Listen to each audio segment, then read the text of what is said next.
Hello guys, and welcome to today's video. I know I've not been online for a while, but not been having some time, but I'm here today. So today I'm going to be talking about SIDs. SIDs are instructions or routes given as soon as you take off. Sometimes the air traffic control gives you vectors, and sometimes you're given or you're expected to have SIDs from the charts.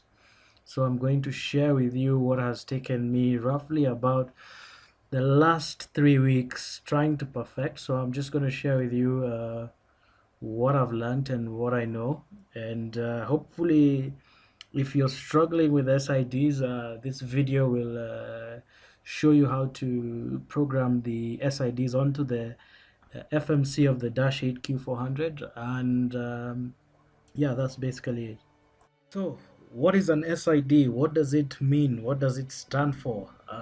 So, I'll give you a brief explanation. Today, I'm focusing on SIDs. They're called SIDs and stars. So, think about it. Think about it like this: when you exit a particular place, think about it like a roundabout or a highway feeder lane. When aircrafts take off, there's a standard route which all of them must flow to transition into wherever they're going. So it's just like driving onto a particular highway and using a feeder lane or of a particular sort which feeds cars into that highway. So we can think of an SID like that, and actually all airports usually have charts with documentation for this. As you can see, I've put one there.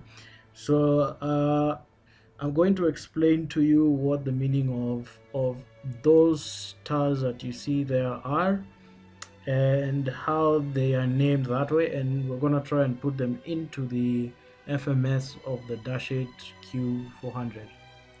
So each SID or star, allow me now to focus on SID, has a unique name given to it. You can see from the chart that I'm showing there, we have Frane, we've got quite a number of different names.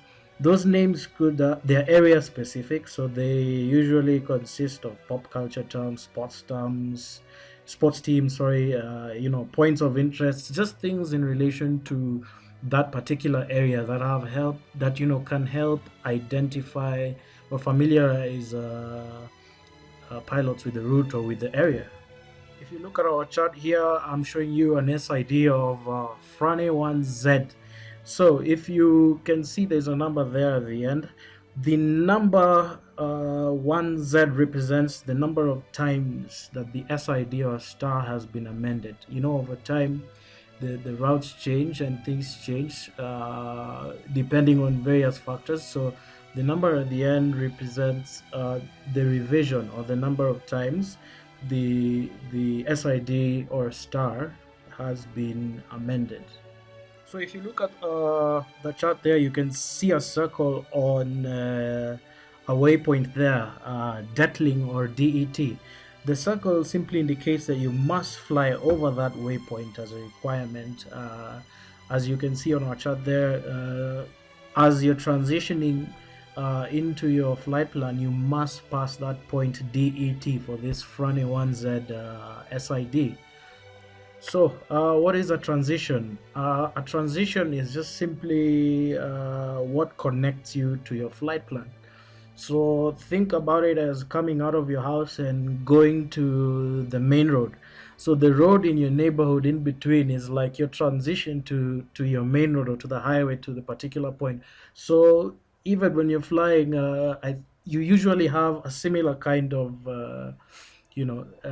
setup. So your SID gives you your transition into your flight plan, so that you can connect as you depart from your departure airport. You can have a specific route that connects you to your main route. Now if you look carefully at this chart, you can see some blue underlined figures there, ones with lines over and ones with line under. Basically those blue those blue digits you see there is your altitude indication. So it's basically telling you when you get to that waypoint, you need to be at that altitude. Now you notice some have lines above, some have lines below, and some have lines above and below. So if the line is above the figure, like if you look at KKE04, you can see it's got 5,000 and 2,000 and two lines, one below 2,000 and one above 5,000. That basically means if the line is above the figure, it means you should be at or below that particular altitude. So by the time you're getting to KKE04 on this chart, you must either be at 5,000 or you must be below 5,000, not anywhere above it. If the line is under, then it means you must cross that particular point at or above that particular area. So if you can see here, we've got KK04, we've got 2000 and a line below it. That means you need to be above 2000 but not above exceeding 5000. So you can see we've got 5,000 and 2,000, so it's usually good to be within that range. But if you look at another waypoint like KKE17, it's just got 5,000 with two lines, one and above and below. That means you must be exactly at 5,000 feet by the time you get to that point. Now, if you look at the next to the blue altitude indications there, you can see indications written in pink.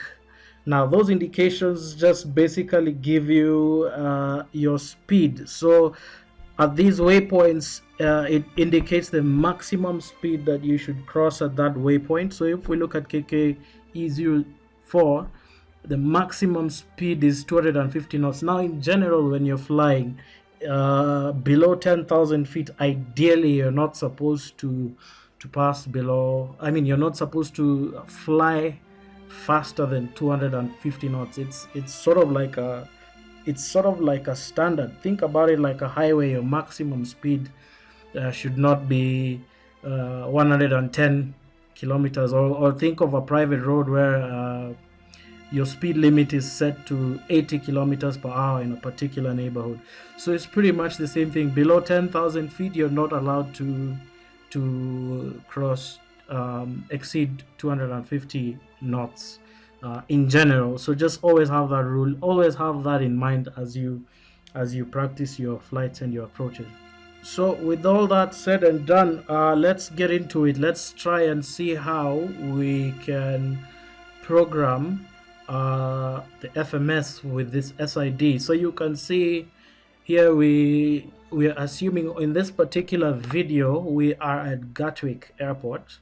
We've been given our clearance and we have the charts which you can see here for our SID.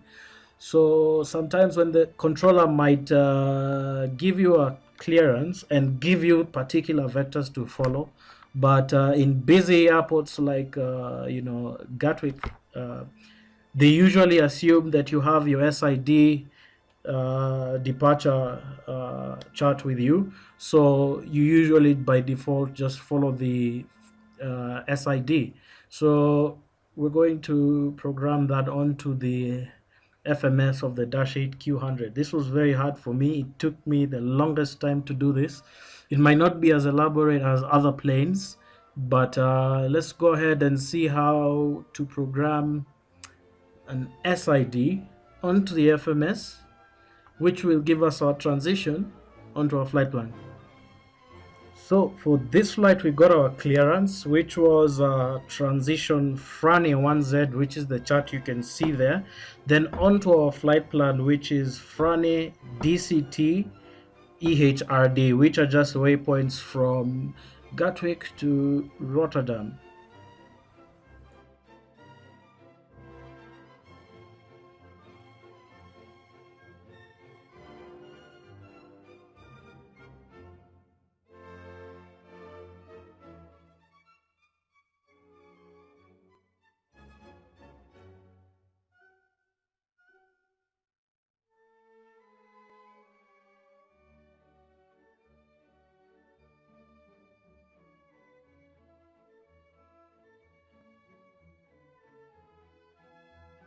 So on the MFC, we'll just load it up here. I've loaded it up here for you to see. You you have the main display there. So we go to the main menu, we click on the flight plan button, and then as you can see, we type the ICAO abbreviation of the airport. Now you can get those ICAO abbreviations, you can get them from the chart. They just basically abbreviations of the airports, the various airports around the world. So for Gatwick, you can see we've put there the EGKK, and for Rotterdam it's EHRD. So that just basically means we've put our departure destination and our arrival destination. So now I'm going to select our departure runway, which is runway 8R as our clearance. So runway 8R, we've been given the runway 1Z SID. So as you can see, when I select the runway, I select the SID, which is already has its routes programmed into the FMC of the Dash 8. So it loads our waypoints there that we're going to cross in order to complete our transition onto our flight plan route. So if you look on the left hand side, you can see there the degrees, that's our heading, the heading, that the direction that we're supposed to go. In the middle there you can see the NM 7.2 and 6.5, that is the nautical miles, the distance between the legs. And then on the far end you can see 5,000, 6,000, KKE 04, 2,000. All that is the altitude that we're supposed to cross those waypoints at. The blue figures on the chart that is displayed. So basically that's how you program the SID, which contains the transition to your flight plan. So just think about an SID as a highway or a feeder lane to a highway. So get from your one road or your neighborhood road and you join the feeder lane and you enter the highway. So you get away from the airport, you use your SID and transition onto your main flight plan. So our flight plan starts from Frane. So basically that's how you program the SID onto the FMC. So as you can see, I've only focused on programming the SIDs onto the FMS. This is not a full, I'm not showing you how to fully program the FMS. There are many other things you need to do before you request for taxi and takeoff, like fuel calculations. You need to put the fuel quantities, you need to put the takeoff weights, you need to put various other parameters. But for this particular video, I'm only going to be showing you the SIDs, a standard instrument departure